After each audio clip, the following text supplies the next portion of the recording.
ناشتے میں ایسا کیا کھائیں جو مزیدار بھی ہو اور آپ کو صحت مند بھی بنائیں۔ آج کی ویڈیو بڑی امپورٹنٹ ہیں کیونکہ ہر کوئی چاہتا ہے کہ اس کا ناشتہ صحت مند بھی ہو اور مزیدار بھی ہو۔ تو آج کی ویڈیو میں آپ کو یہ ساری ڈیٹیل بتانے والا ہوں، لیکن اس سے پہلے میں آپ کو زیرہ اور میتھی دانہ کے بیچ کے فوائد بتا دیتا ہوں، کیونکہ یہ بھی بہت امپورٹنٹ ہیں اس حوالے سے۔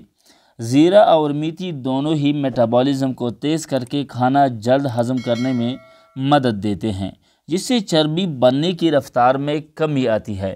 اس کے علاوہ بھوک کم لگتی ہے، پیٹ صاف رہتا ہے، جس سے جسم میں کھانے کا وزن نہیں رہتا اور آپ سمارٹ دکھائی دیتے ہیں۔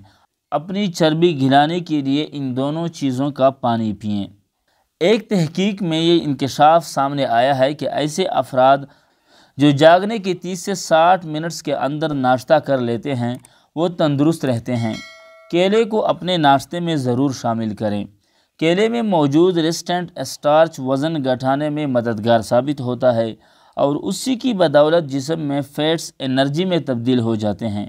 اس کے علاوہ ناشتے کے لیے ایسی غذاؤں کا انتخاب کریں جن میں بھرپور پروٹین موجود ہو۔ ایسی غذاؤں میں قابل ذکر انڈے اور دہی ہیں اور انہیں کھانے سے انسان کو بار بار بھوک کا سامنا نہیں کرنا پڑتا اور یوں اس کا وزن بھی کنٹرول میں رہتا ہے۔ اس طرح کی بہترین ویڈیوز کے لیے ہمارے چینل ایم کے ہیلتھ ٹی وی کو سبسکرائب کریں۔ شکریہ۔